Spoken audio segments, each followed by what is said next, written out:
everyone. Thanks so much for tuning into the Reaching New Heights podcast with me, Megan Gallagher. Today, we have such an awesome guest on the show. He is a professional hockey player for the New Jersey Devils, a mental health advocate, and host of the Connor Carrick podcast. Please help me in giving the warmest welcome to Connor Carrick. You know, I got to get that clipped and play it like in my headphones before every game, like a little pump up, just arrival. Hi, everyone. I'm here in all my glory. Thank you for that. Of course. Thank you so much for coming on, Connor. Of course. Happy to do it. So, Connor, I mean, you've accomplished so much and you're in your early 20s and you're so young, you're so wise. And I actually was on Connor's podcast just a few days ago. You guys check it out, tune in. It's amazing. And you are so well-spoken, so mature, just, you know, it's so admirable. So I would love to know, for you growing up, just take me on like a journey of, did you always know what your passions were? Did you always know that you wanted to get into the athletic, the professional sports world? Yeah, so everything in my home growing up, I was the oldest of three boys. So the conversation with my mom and dad was very much, you're going to set the standard. You are going to set the pace for our family and for your younger brothers, and it's your job to lead. And really, there were only two focuses, student side of things and the athletic side of things. And I really enjoyed both. Really, I always enjoyed learning. I was a very strong student. I just, in terms of thought, I enjoyed thinking critically. I enjoyed math and science, and I guess I just always kind of did my best. I never really considered not. I enjoyed, you know, being smart and learning the new material and things like that, and I identified with that. And then on the hockey side, and I actually played a couple other sports. I grew up golfing a bit and played baseball really seriously. Mm-hmm. And it's interesting, like looking back, I don't know why hockey I knew. Like laser focused. I was very intense, very from a young age. Like there was a conversation, I was 9 years old, and there's like, you know, there's travel hockey, and then there's this really serious, more advanced AAA hockey. It's called Advanced Travel League. Yeah. And I was going to play up a group. I was going to be 9 years old playing with the 10-year-olds, or I could play down a level still. And, you know, so it was basically a conversation of, do you want to play with your friends? Yeah. Or are you, how serious are you about this game? Yeah. With my dad. And they always treated me like an adult, you know, from a young age. I made, you know, big boy decisions, and I mean, it was so clear this is what I wanted to do. And we took off running, and I was always hyper focused on, for whatever reason, competitive in baseball, but just took it as more fun. Hockey just caught me from an earlier age. Yeah, I love that. And that is so interesting that just you knew hockey. Like the other sports, it was like, okay, but hockey was just like, this is it. Like, did you feel it just in your gut?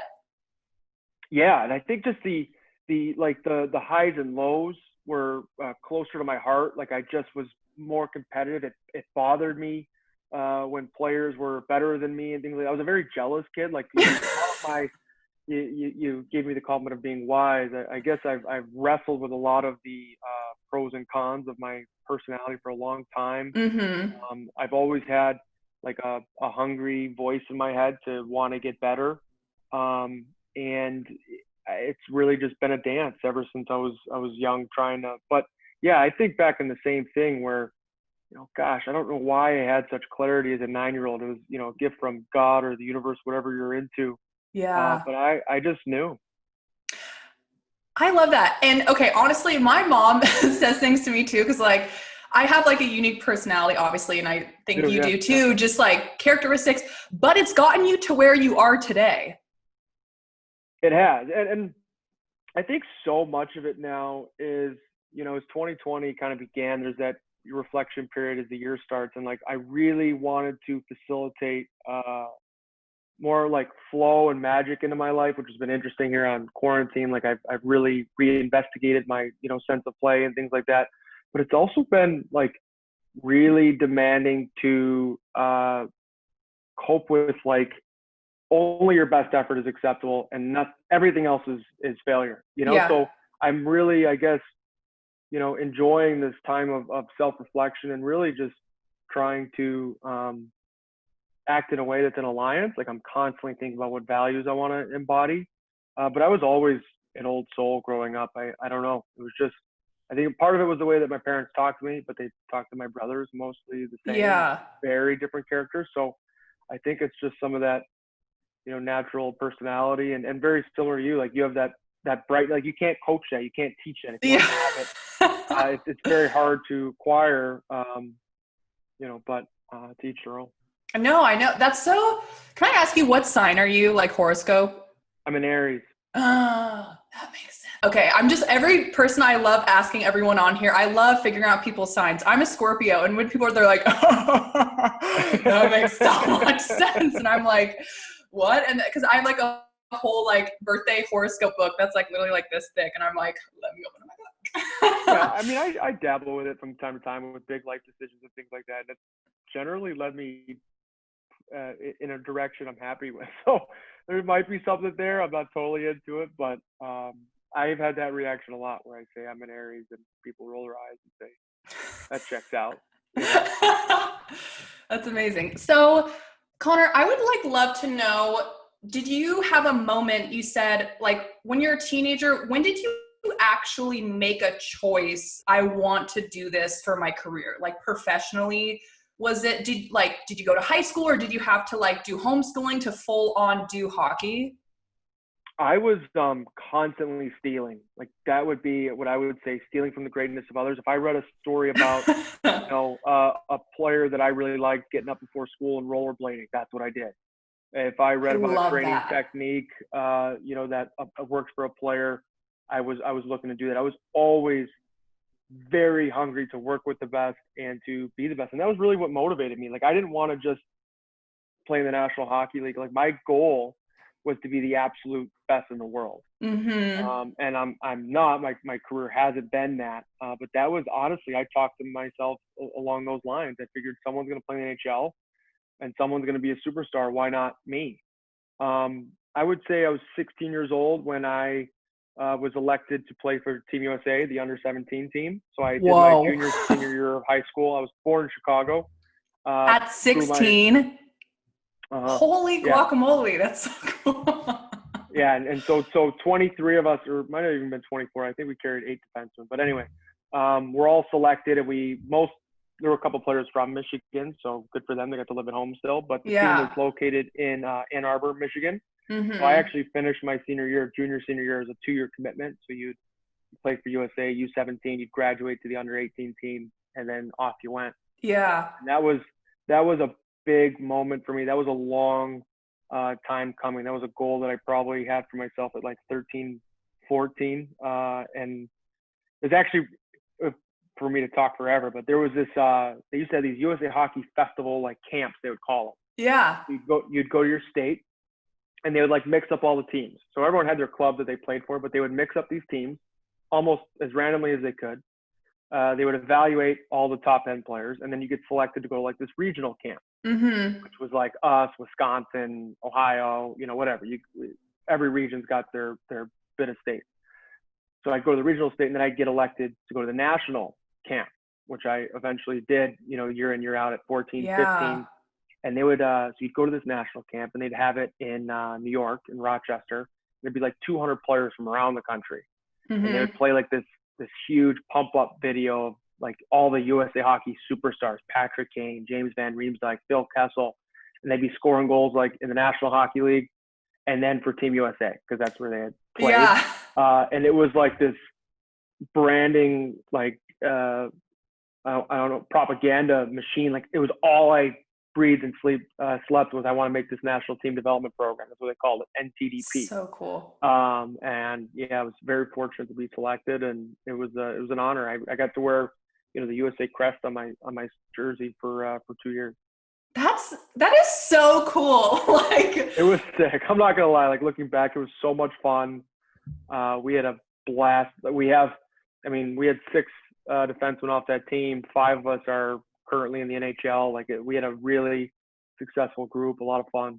Oh my gosh, that's so cool. And I love what you said of when you were talking about if someone like you're reading about like the expert who wakes up before school and they like do their thing, like, and then you just copied, like, that's like what I did with my career. I literally would Google Tony Robbins, Rachel, all these people. I would Wikipedia their life story and just find out who their agent is, all these people, and then just like reach out. I was obsessed. Like, and I think, we talked about this even on my podcast where we were so role model based. And I think that's, really what we're trying to do, not necessarily like put ourselves up on this pedestal and say, we're so great and everyone else should be like us. Yeah. Like, I feel we're trying to show our work in our personal development. Yours a little bit more on the business side, mine's a little bit more on the athletic side right now. But it is interesting. Like I've decently cemented my career. It's like my 7th year pro. I've been in the NHL, 5 solid years now. Wow. And like, I do know, hockey will come to an end someday. So I don't want to say that I'm like planning for the end, but it's almost like, I'll be in my mid-30s trying to like rediscover a new passion. So it's something I spend some time thinking about. And honestly, the personal mastery, self-development industry, I think is really special, and it's something that I've really taken a liking to. Yeah, I agree. And I mean, I feel the same way. I think as humans, we're always evolving and we should never limit ourselves to just one thing. Or I think it's just, you can be like 70 years old and think, oh my gosh, now that I think about it, I want to try some yoga. And then like, you just like my grandma, she's 87 and she literally like jet skis, like goes unbelievable. She balls out. She goes on a private jet with her girlfriends to Italy. She's like, peace out. Like, you have more of a social life than me. In this quarantine, she's like, I'm not scared. She goes to Costco. I mean, she wears a mask 6 feet apart, but she goes to Costco all the time. And she's like, nothing scares me.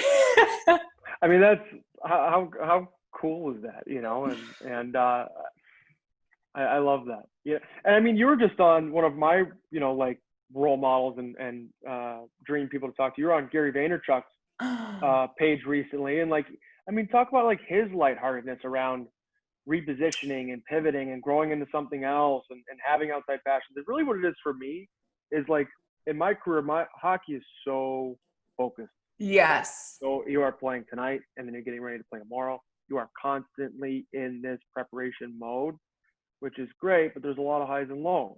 Yeah. Sometimes, like if you have if you have a family, if you have a dog, if you have a passion outside of, what you do day in, day out, I think that you can like draw from some of that positive momentum. And that's really been, what I'm going for in the podcast, alongside like trying to serve like you are and help others along in their process. I love that. So, I mean, I think like Connor, I think so many people when they hear like professional athlete, they're like, oh my gosh, like blah, blah, blah. Like I want to know everything. I want to hear what are your morning. I know you're a routine person. Like you walk the walk, you do it all. What are your morning and nighttime routines? And when did you start? At what age did you start having like a self-care practice? When I was a young pro, I would like be playing games and it was, I was living out on my own for like the first real time, and it'd be like mid game and I'd be like, oh my God, I didn't pay my Comcast bill last month. And like I was finding this like level of distraction. Yeah. Because when you're at home, mom makes food, you come home, like you do the same thing. Of course. I was very regimented. I was nailing the whole high school thing. And then even in junior hockey, I was golden, very focused. The schedule was very much set for me. And as a pro, there's just a couple things that I was handling really not so gracefully. So I realized like organization in my head was very hard to maintain. Yeah. All these data points, all these thoughts, all these emotions are very webbed. And it can be easy to, spin it up there. So I do journaling every morning. I just kind of put out everything from schedule of the day, what I want to eat, what training focus I want to, have that day. People I want to check in with, that's a huge one, especially right now. Just kind of like the different pillars of your life, like social, spiritual, mental, physical, kind of be conscious about creating what that looks like. I'm not as good as the evening one process, but I like to try and do the same thing where gratitude practice, consider 3 things I'm really grateful for. Consider one thing that if fell by the wayside that, you know, I can maybe pick up tomorrow. Yeah. But other than that, I try to leave it mostly for family time. Oh, the biggest one I would say is I have like a brain dump on my phone. Yeah. Where any thought like pre-bedtime, I just spit it onto paper, and it's like I, not my responsibility to remember anymore. And that has been massively important. I was always a poor sleeper. If I have yeah. a thought that I bring to bed with me, I'll be up all night. So I need somewhere for those thoughts to live, and just writing something down on my phone or on my pad of paper has been super helpful. I love that. And I think, I mean, it is so powerful. And I think it's really awesome that you are using your platform to be so honest and so open, and you're helping so many people. And I mean, I don't think there's a better feeling when, you know, like a fan of yours, like a little boy who's like, Connor, like, you're my biggest hero. And, you know, you're being so open and honest, and you're like, I'm just a human being, you know, these are what, like, it's just so, it's literally the coolest thing ever. Like when, you know, Oprah Winfrey, all of these super like inspiring, successful people are like being so open. And I think, you know, it's easy to, you're always reevaluating as a player in person, you know, what have I been successful at? What do I want to be successful with next? And, you know, I think it's just the power of helping even one individual. When I am focused on that micro level, that is when I serve the most openly and the most consistently. Mm-hmm. And I think I realize how built and stacked these habits are over time, where compared to 5, 6, 7 years ago, my diet is completely different. My lifestyle is completely different. My morning and bedtime routine is completely improved, and they've been such small nudges in the right direction. You know, like the journaling started where, you know, I was getting married, and my wife just like came home with this gratitude journal, like, hey, you've been a bear, you're welcome, to be around. And it just kind of started there. I loved it, and I felt better, and I could breathe more deeply. I felt more present at the rank and things like that. And that kind of set me off as like, you know, now everyone on my social media knows me as like the coffee guy. I know everybody drinks coffee every morning. I just kind of like indulge in the ceremony of it. You know, like I know a lot of people that go to the grocery store with to-do lists and things like that. Yeah. Just because I share the journaling process, they identify with me that way. And I just think, you know, as people, momentum is such a funny thing. Like all you need is a little bit of inertia in the right direction, and you don't know where that change will end for somebody or myself. Yeah, I love that. And it's just, you know, it's just, I don't think there's any better feeling ever on this earth than knowing that you change someone's life. Like your one post, your one words, like your one thing of advice, it literally like changed the trajectory of someone's life.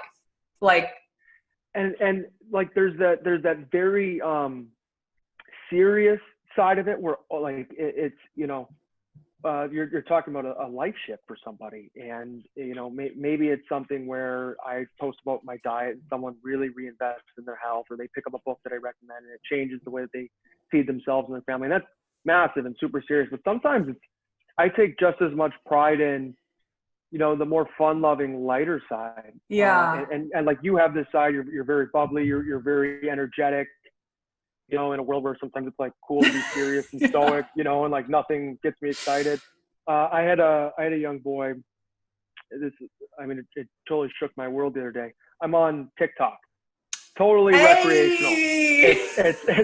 It's totally recreational, right? Like, my wife and I, we have no idea what we're doing. We're decent dancers. Like, I'm not as good when it's choreographed, but I'm learning. And that's amazing. This girl messaged me and said, hey, I take care of a boy who is dealing with, he's autistic, and he really enjoys writing letters to people that he likes. And we saw you play when you played the Columbus Blue Jackets, and he likes you. And I just want to let you know that like this is a big deal to get a letter. I've worked with him as a caretaker, and it's been it took me 14 months of working with him before I got a letter. Yeah. So I read this, and the young man just said like, hey, I love your TikTok. They've been a lot of fun to watch on quarantine.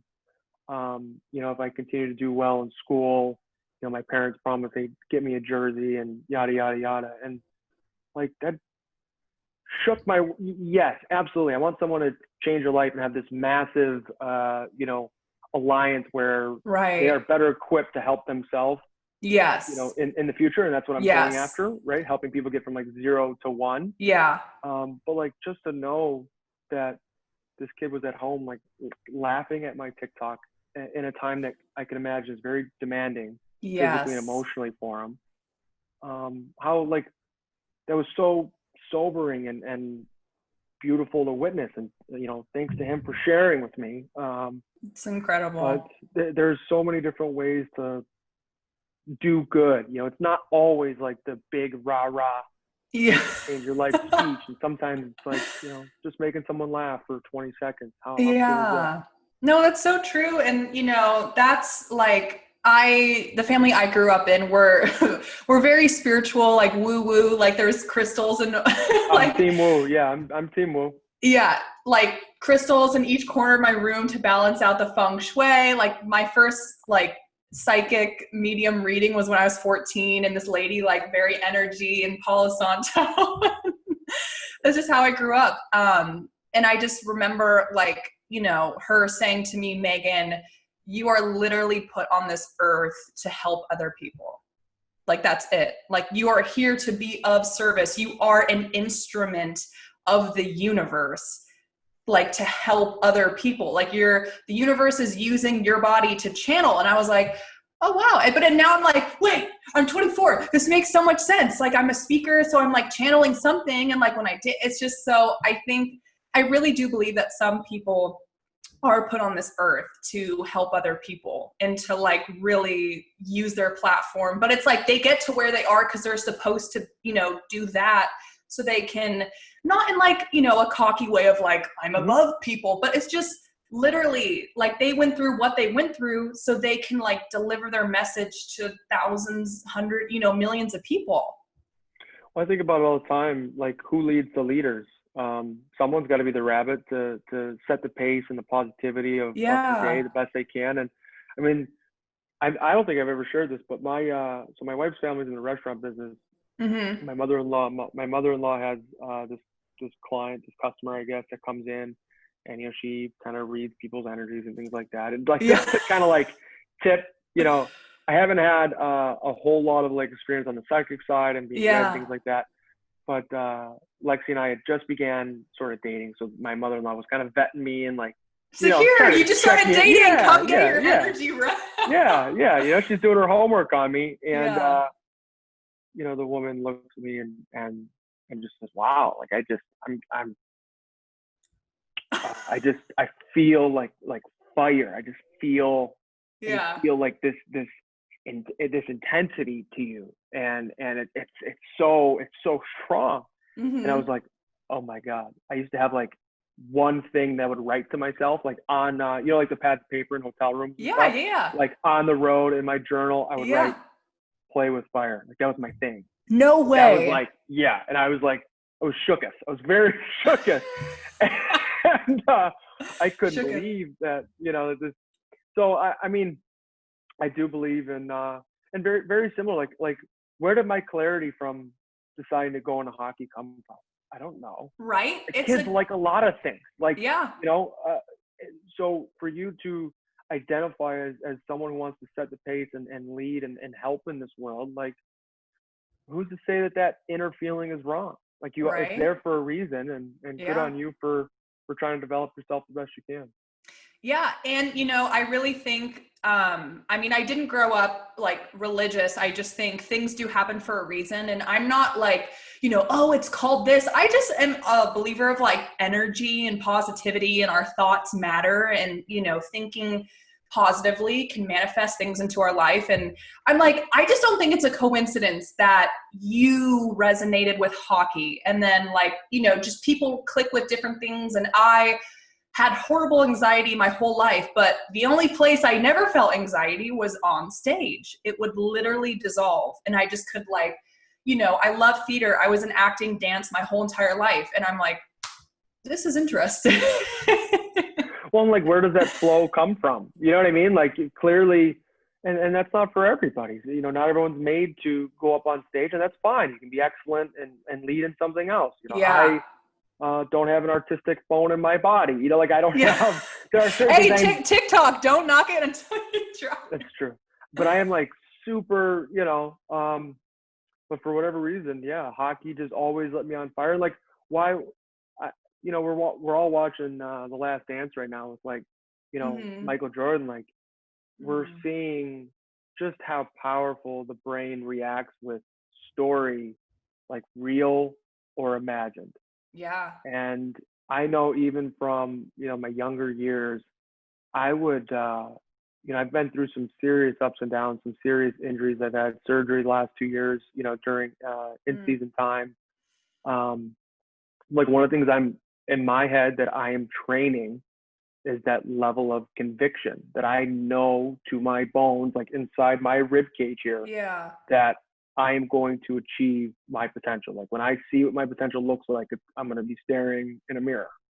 You know, and you can see that with the greats of any Tony Robbins. Like, there's such conviction in his message. There's such backbone. There's such texture to everything that he does. And like the way he walks too. Like, have you seen him in person?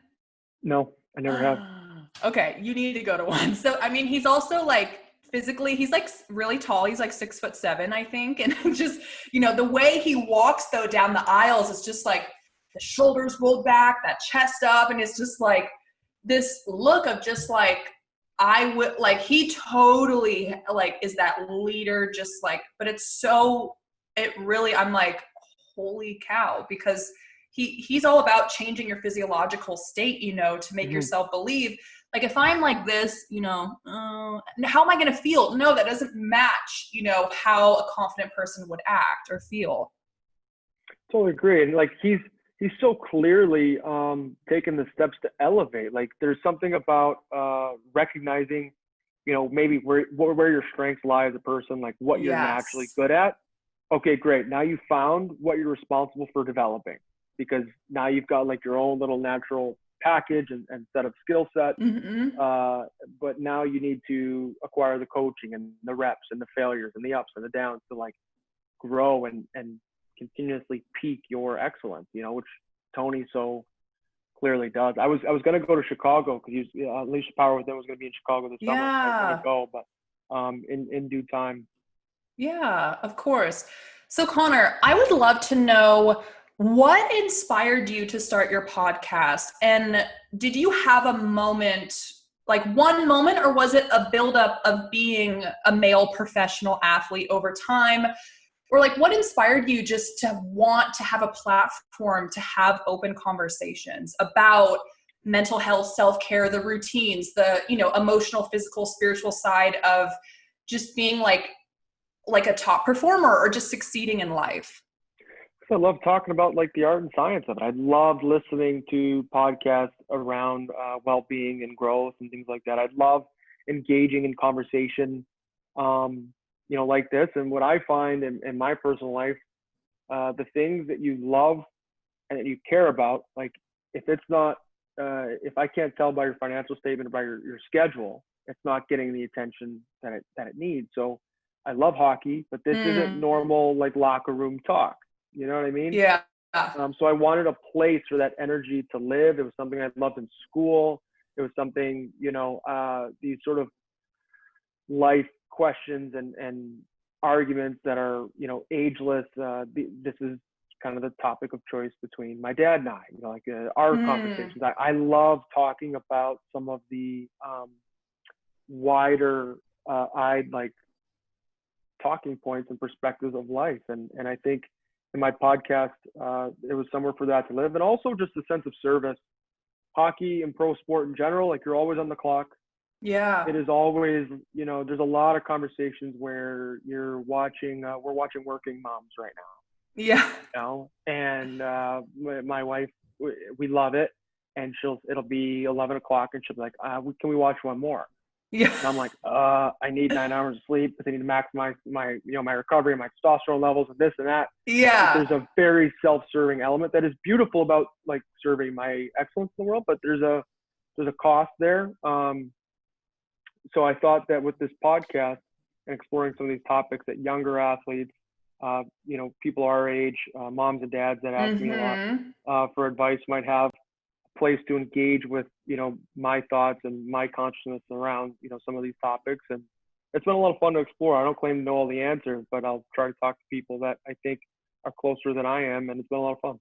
Yeah, no, I mean, you're doing such an incredible job, by the way, too. Like, I've watched episodes, and it's really it's just very refreshing. I like using that word a lot, but I really mean it, because you don't normally, like, and this is one thing I love about being like people in our generation, the Gen Z, whatever we're called. It's just, we're changing, like, we're ending so many stigmas, and we're ending so many, you know, just like, I just think about people like my dad, for example, because he grew up, you know, was born in like 1961, like grew up in the 70s, 80s. He suffered from horrible anxiety, just like me. But back then, it's like, you don't talk about it, you suck it up. Like, just, there was such a different way of life. And that makes me so sad. And it's just like, now I feel so grateful, because you can YouTube anxiety, and it's just not just that, but everything is like so open, so out there. And there's so many people talking about mental health, following your dreams, and people are like sharing how they got to where they are. I think, you know, so much of it is the accessibility of story and information. Like, you and I both know and have role models that we love and are aspiring to become that wrestle with very similar inner demons. And there is this honoring of, you know, the positive and the negative, like old, and you embody it, where it's like, and I guess I try to in my career, is I want to learn from the old school. I want to steal some of their dedication to craft and being able to work long hours and just grit it out. And, you know, so a lot of the lessons I was taught growing up, never be satisfied. Right, that's all great, and it helps certainly in like my athletic career. Yeah.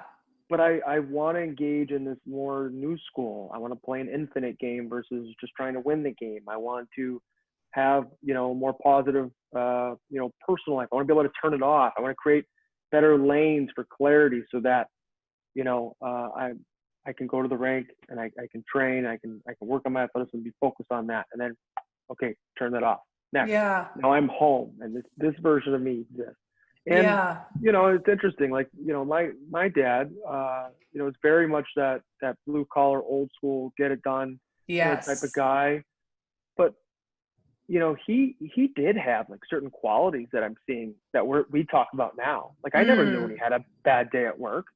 You know what I mean? Like, he always was able to check it in. So no matter what, his like total win at all costs, you know, mentality, and his, you know, provide for my family kind of, you know, bottom line, he was still able to show glimpses, I think, of where we're going. And I think it's a blending of like new school and old school that our generation is really trying to achieve and create. And I enjoy exploring the ends of it, you know, the different aspects of the spectrum.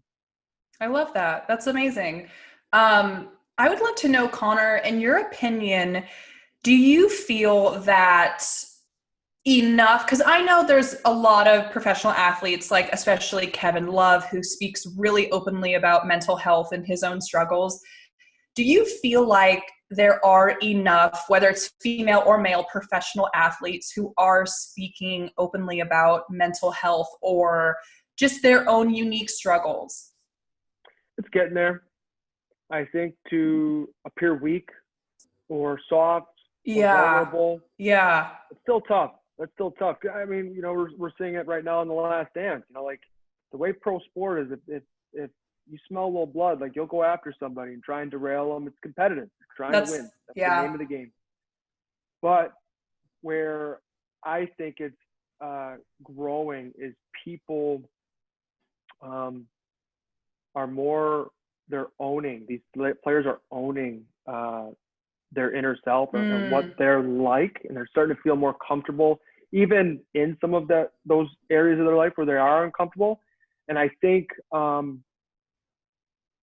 it's kind of like that scene in 8 Mile right? Yeah. Where Eminem goes out and says everything that the other guy was going to say. Yeah. It's like, if I already know, if someone called me soft or, mentally not tough, whatever, I'd be like, yeah, you're right. I might have moments, but I know how to get it back. Like, I'm working on it. I know. You're not going to tell me anything I don't know. Well, And right. there's this evolution of owning the process. And I think we also realize that the people that come across as so mentally tough and strong, I think we're smelling a little bit of their bluff more than ever. I think it's more documented Yeah. about how different the brain is moment to moment, from morning to night, from day to day, from year to year, and just kind of the ebbs and flows of the human experience. I think it's more talked about now in a beautiful way, and in a more honest way, instead of totally like westernizing, just feel how you want to feel. You know what I mean? Mm-hmm. There's a little bit more of an acknowledgement period where it's like, Yeah. kind of like a self hug or a societal hug, like, hey, no, I see what you're going through. That's tough. But there's still that challenge of like, okay, now what are you going to do with it though? Yeah. And that's where I like the conversation that it's heading that way. Yeah. I love that. And it's like, I mean, there's a lot of, I'm sure there's like thousands of athletes who like speak openly about, mental health or are struggling, or like, I don't even like using the word struggling. It's like they just have this and they're living with it in a healthy way, and they're, just doing what they love. But it's like, well, clearly, you've always been like succeeding even before you like spoke openly about this. So it's like, I don't know, but I see that side though. And that's something I never thought about with, like, obviously it's very competitive. So if someone's like, you're playing a team and they know like, oh, I have this or something, I'd just be like, well, like, screw you. And I'd like hit them. Well, I mean, some of these emotional wins are interesting, right? So like I was high performing before a lot of this, my mental health journey, but here's what I can tell you, for example. I was traded as a Washington Capital. That's who drafted me out of high school. I was traded eventually 2.5 years later, or 3.5 years later, to the Toronto Maple Leafs. Like, walking in that locker room, like, I just wasn't as comfortable with myself. Yeah. I wanted people to think something about me, whatever that was. I wanted Yeah. them to know that I was whatever I wanted them. I wanted to maintain an image, and that's exhausting. It's very hard, and people could smell it. Like, you could smell inauthenticity. You can smell when someone's like, you're just trying too hard. You know what I mean? Yeah. And now I know who I am. I have this relationship with building that person that's more intimate and more honest than it was. And I present myself earlier. I got traded to Dallas. Yeah. And then I ended up getting traded, shortly after, to New Jersey. And like, I could tell you, every time I entered into a new social setting, like, my breath was more calm walking in. I was earlier in the getting to know people process. I, showed my cards. This is who I am. This is where I'm at. And honestly, it made other people feel more comfortable to be around me. There was a sense of, there was less of like the sniffing each other's butts like dogs kind of thing that goes on. Right. Like feeling out each other's vibe. Alpha. Yeah. Right. Yeah. And it's really, to use your word again, like, refreshing that, like, no one maybe will know that win is ongoing, but I know. Like, I know in my bones that I feel better presenting myself to new people and having trust and faith that they'll get to know me and like me. And if not, then that's fine. I like me. And that's where, that stands. And it wasn't always that way. Yeah. Wow. I mean, yeah, it's quite refreshing. It feels like you take a drink of water I love good words. So right. I mean, yes, like a visual imaginary. Yeah. And honestly, like, I know I talked a lot about this on your podcast, but I remember just like what you said, when you don't feel like you're putting on a facade. Like, when I was in high school, although, my personality, I'm extremely extrovert, extremely like I mean, I just have a lot of energy, and I don't even drink caffeine or alcohol. Like, my diet is really strict, but I like have so much energy all the time, and it's crazy. But I just remember in high school, I felt like I was putting on a facade. Like I felt I was using humor as a way to deflect my anxiety because I was so afraid, you know, if someone were to turn the conversation to me, because I was always like, how are you guys? Do you want a car ride? Do you need money? Do you, you know, do you need gas? Like I was such a giving person. I still am, but I was so just not, I was so afraid. And if someone turned the conversation like, well, Megan, like, how are you? I was like, you know, I would just crack a joke or something because I was so afraid of people really realizing, oh my gosh, she has anxiety. And I was afraid people would reject me, stop inviting me, shut me out because I thought I would be viewed as like, what's wrong with you? I mean, how many times in your life I've experienced it where you become anxious about the fact that you're feeling anxious. It's like your thoughts have thoughts have thoughts. Why is this piling on itself? It's like anxiety is like digging its own grave, and it's like, piling up. And I guess, particularly in my career, because that's where I wrestle with it. That's where a lot of my patterns are, like, they're deep. I have wanted to make daddy proud since I was like 6 years old, and I've wanted to make coaches proud. These are deeply rooted, like looking for approval, behaviors that I've built. And I guess as I've become more veteran as a player in particular, I've just become more comfortable with the anxiety. It's like, I see it, I feel it, it's there. I played a lot of good games anxious. Yeah. I'm not so worried about it anymore, Yeah. and it's really not a determining factor. I know it's there. If I want to fight it, it kind of, and give it something to like lean against. That war upstairs can continue to get hotter. So I think it's really just about not feeding, the dark sides of yourself, and just seeing them and having better tools to de-escalate what that exercise looks like. Because it's interesting. Like, I've always been a highly anxious competitor, but as a person, like in school and things like that, like I guess I never cared. I never made like other people's approval of me. I wasn't very socially motivated. And really, anyway, I never made their approval like a god or like a goal in my life. Yes. Versus in hockey, I was so focused. This was like, this is what I needed to do. It was full clench all the time. I guess I've just continued to learn to wrestle with it, as I've gotten older, and more so like massage it than wrestle it. You know what I mean? Yeah. I love that.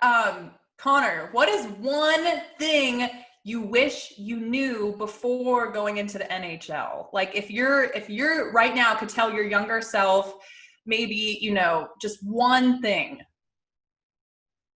How you can consciously create how you want to feel, and what that process would look like. So I have, for me, so much of it is like flow state, with athleticism and feeling skilled and smooth and buttery in your body.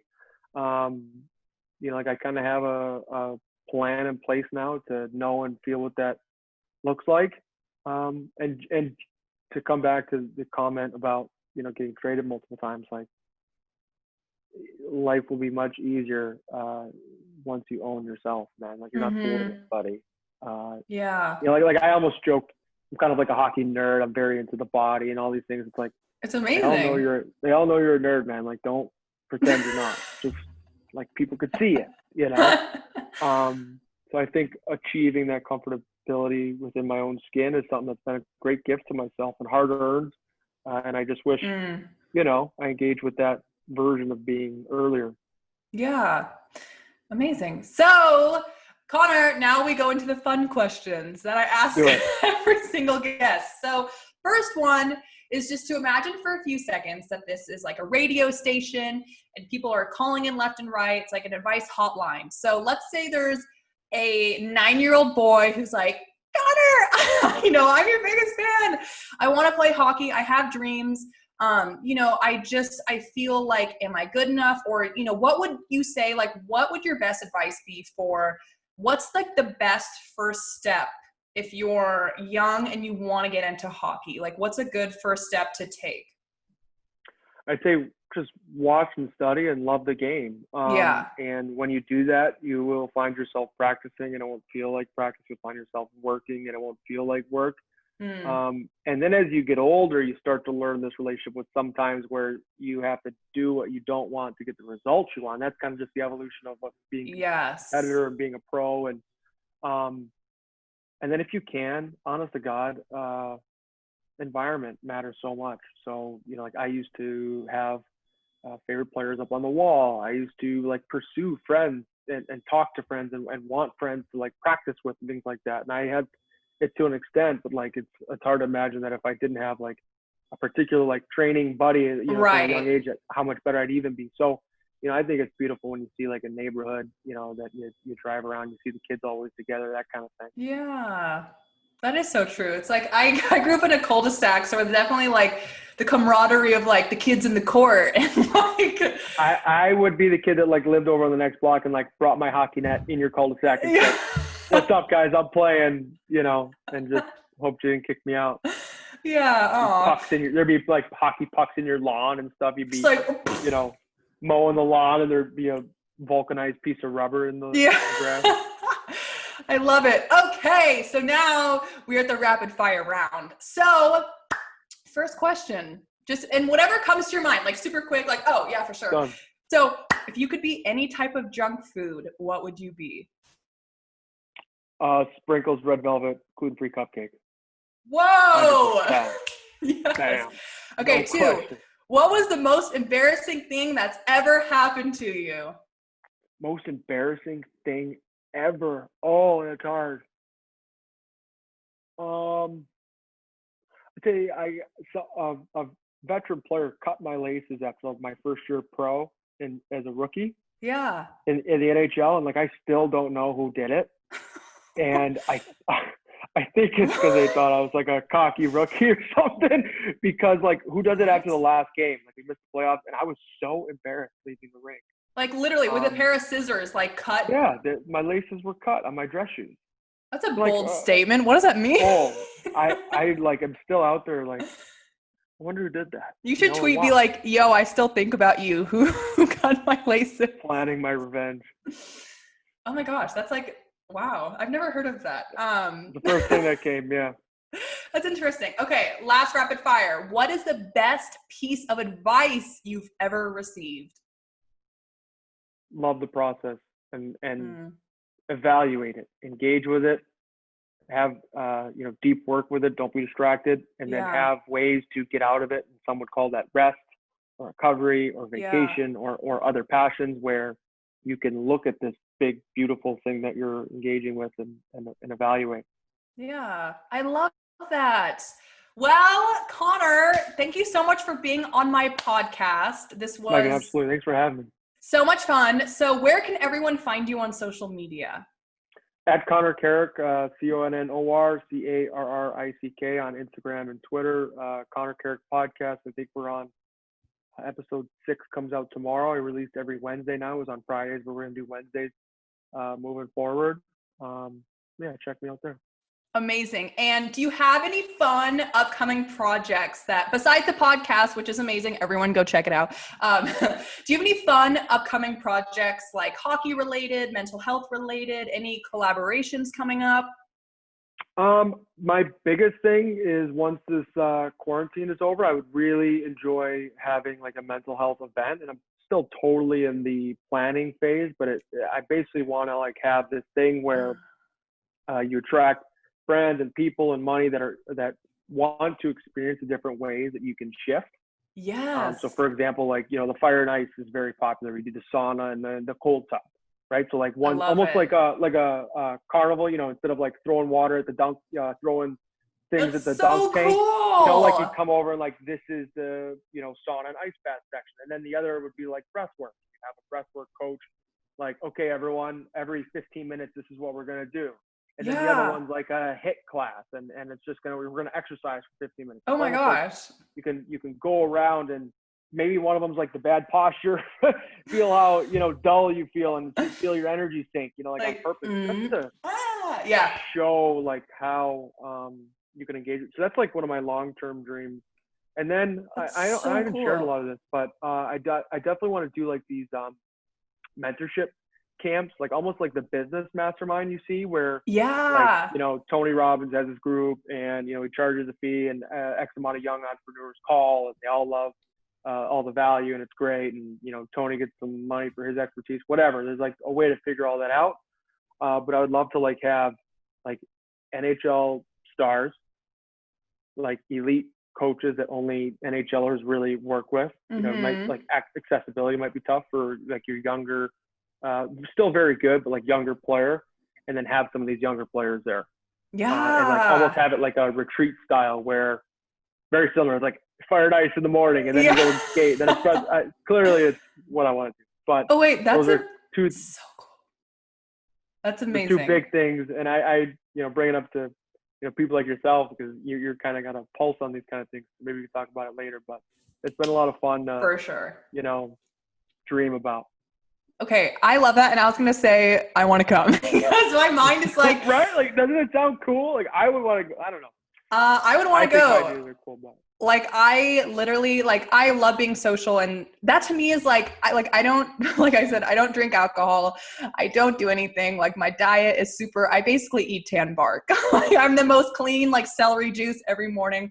So my idea of a good time is like, let's take a cold plunge and let's see how, like, I love that. I agree. Like, and it's even more fun when you're along with people that, you know, find this stuff more fun. And you know, it's so much stands for, like, you know, when you put your stake in the ground and say, this is what I'm about, like, you attract people that are also about that thing. And that's, you know, we could talk about this all day, but that's why it's so important to be authentic and own yourself.